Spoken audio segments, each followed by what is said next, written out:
ආයිබෝවන් නැවත තාක් අපි ඔයාලට සුබ අවුරුද්දක් කියලා ප්‍රාර්ථනා කරනවා. අපි දැන් අද ඔයාලගේ රස පිනවන්න අපි මාරම රස අඹ චට්නියක් අපි ඔයාලට අරන් ආ. දැන් මම නෙවෙයි හදන්නේ, අලුත් ෂෙෆ් කෙනෙක් අද ඉන්නවා. බලමු අපි දැන් ෂෙෆ්ගේ කොහොමද කෑම රසයිද, එයා හදන කෑම කොච්චරම් ගුණ දායි කෑම හදන්නේ. බලමු අපි දැන් කොච්චර රසට හදනවද කියලා. මේ ඉන්නේ ෂෙෆ් තමයි. දැන් ඔය ෂෙෆ්ගේ නම මොකද්ද කියන්නේ අපිට උනේ? සතිකා. දැන් සතික මොකද්ද දැන් හදන්න යන්නේ? අඹ චට්නිය. අපිට දැන් ඔය හදන්න අපි දැන් මෙතන බලන් ඉන්නවා. දැන් ඔයා හදන්න. උනෙම ඔයාලට කැමති අඹ ප්‍රමාණයක් අරගෙන මෙහෙම දෙකට කපා ගන්න. දෙකට කපාගෙන මෙහෙම පොඩි චූටි කොටුවක් කපා ගන්න.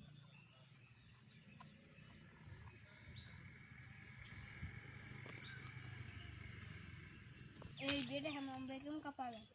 ඔව් දැන් ඔයාගේ නම සතික කිව්වා නේද? ඔයා බලමු දැන් ලස්සන සතික කියන නමත් ලස්සනයි. සතික කියන නමත් ලස්සන. ඔයා බලමු ලස්සන සතික ලස්සන විදිහට හදායිද කියලා රසට.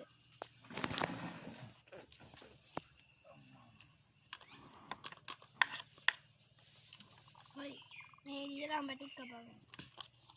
මිරිසුයි ලුණුයි ගම්මිරිසුයි සීනිය මේ විදිහට එකතු කරගෙන කවලම් කරගන්න. මේක අපේ අරගෙන මේ වලට චුට්ට දාගන්න. ඔයාලට කැමති ප්‍රමාණය.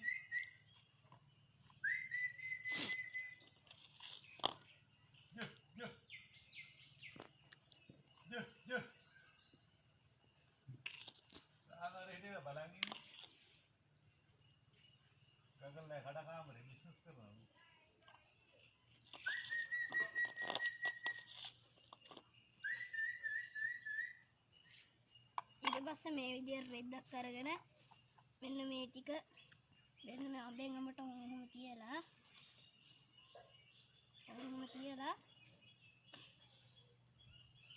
ඔහොම තලා ගන්න. ඔව් යා ඒක මට හදන්නත් කලින් එන රස පාටක් දැනනවා.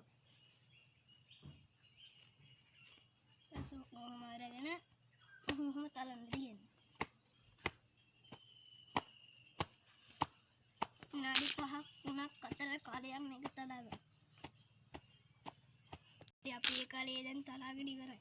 දැන් අපි එන්න මේ විදිහට අරගෙන ලස්සනට ඔහොම තියාගෙන ආහාරයට ගන්න.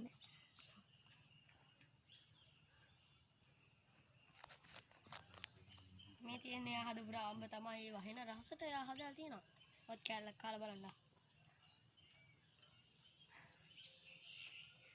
ඔව් දැන් මේ ෂෙෆ් අපිට රසට ඒ කෑම හදලා දුන්නා. ඒ ෂෙෆ්ගේ නම මොකද්ද කිව්වේ? සතික ලස්සනට හදලා දුන්නා අපිට ඒ කෑම.